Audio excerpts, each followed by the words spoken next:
Hey guys, what is up? Welcome back to my channel. Today I have a story time video for you.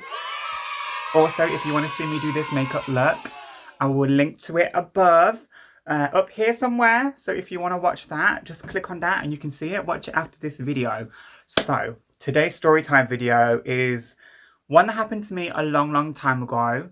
So I was at beauty school and it's the time a teacher basically told me no because of my gender, essentially. So what happened was, I think it was body massage class. So we were in body massage class, and this teacher in particular, there is actually a YouTuber who reminds me of her so much, just the way that she looks and things. Obviously, I'm not going to say names. I'll give you the skinny of how this class goes down. The skinny.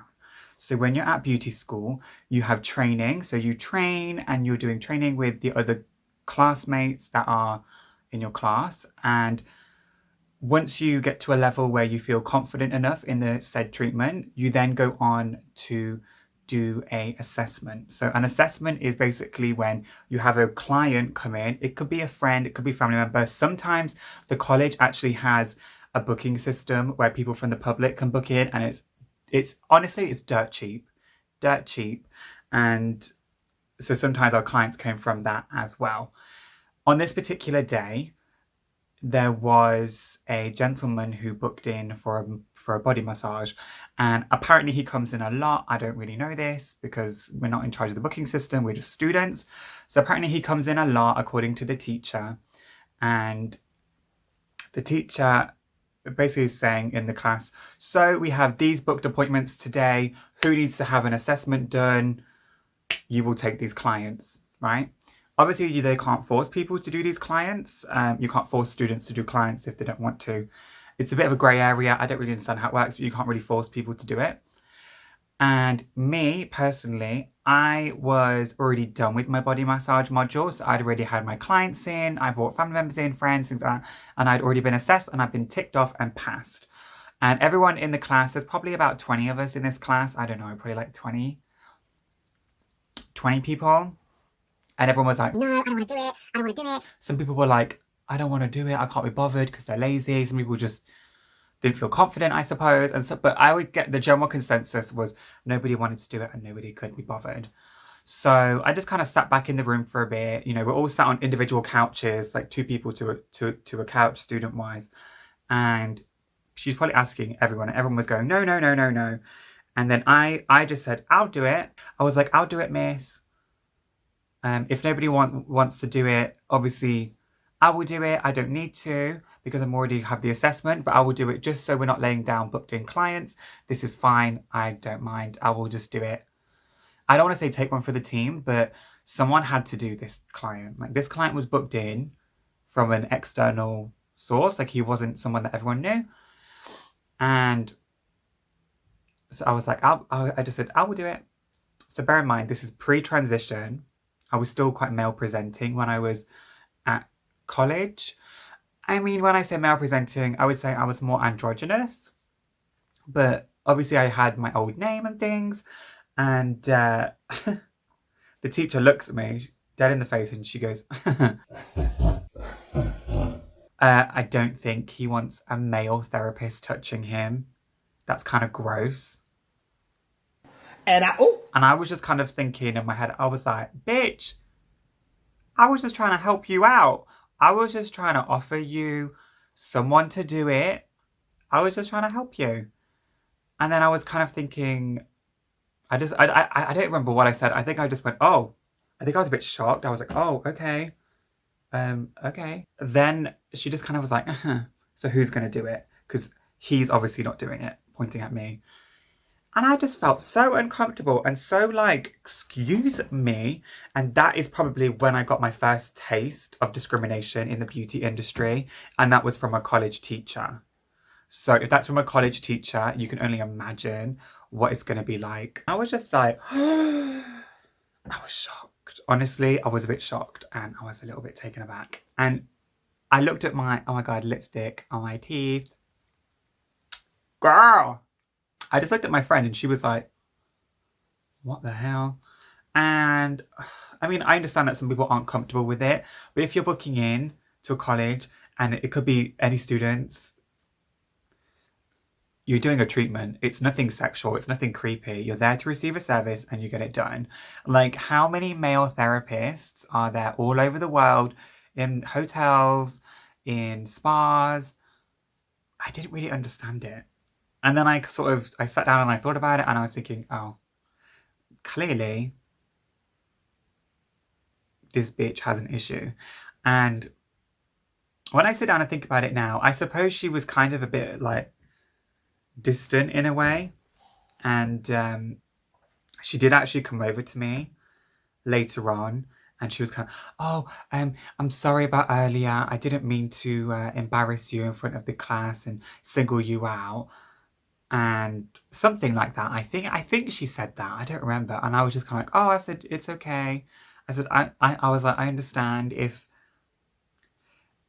he doesn't want that, he doesn't want that. And I just said to her, has he specifically said on his notes, on his appointments and things, no male therapists? Is this a thing?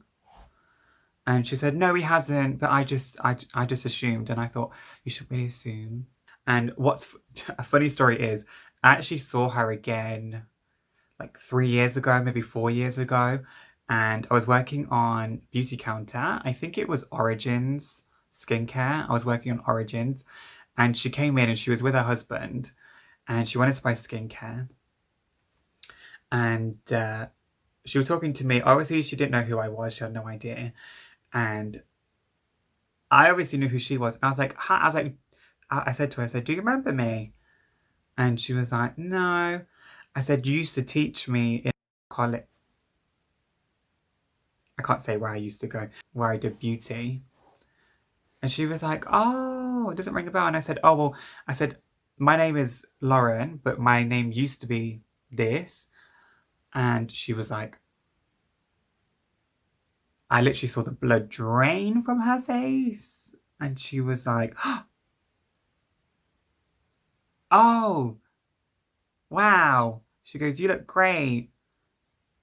She goes, I would never have guessed or never have been able to tell. And I was like, thank you so much. I was like, let's just get these products, wrapped up for you and leave you on your way. But I think I want to say that she learned from doing that to me in the class, because honestly, at that time, I didn't really know what to do or what to say. I was just kind of like, oh, I mean, I guess I could have taken it further and could have made it into more of a thing, but I'm not the kind of person to be nasty and really get someone in trouble, because I feel that maybe she learned from it, because she came over and she did apologize. But I don't know. I was just sat down the other day and I just remembered this happening, and it's still ingrained in my mind. I don't remember a lot of memories from when I was younger, and I blocked so much out because I just don't want to experience it again. I just blocked it out. And honestly, I was on the phone to my boyfriend and this just came into my head, and I thought, oh, that's a story time that I got to share with my YouTube channel. So it's a bit of a random, irrelevant story necessarily, but I thought I would share it because I think it shows how people can learn from what they say, and how you can be quite blunt or quite rude and a little bit offensive. Bear in mind that this was just one scenario, and in my head, part of me is kind of glad that it happened, because if this happened then, I definitely was more mentally prepared in the future for when this kind of thing happens in the future, or where a client looks at you and basically says, no, I'm not having that touch me, or I'm not having that person go near me. That thing needs to be away. And basically, it doesn't happen so much now. Like I say, since having facial feminization surgery is definitely not really too much of an issue now. And if I greet a client and I definitely feel that they would have an issue or they would feel uncomfortable, I do try and put on this higher voice where I'm like, hello, how are you? My name is Lauren. I will be your therapist today. So today we're going to be doing scalp massage for you. So what I will be doing is massaging your scalp with a number of different oils. Please have a look and see which scent you whatever. Anyway, basically, I do put on a fake voice sometimes when I feel like I'm in an uncomfortable situation. And I try really not to do that because I feel like I shouldn't be pretending. I should be able to be myself. But sometimes you just never know. In these situations, it can be quite dangerous. And sometimes you just never know. So, yeah, I don't even know where I'm going with this story now. But I just thought I would share that with you.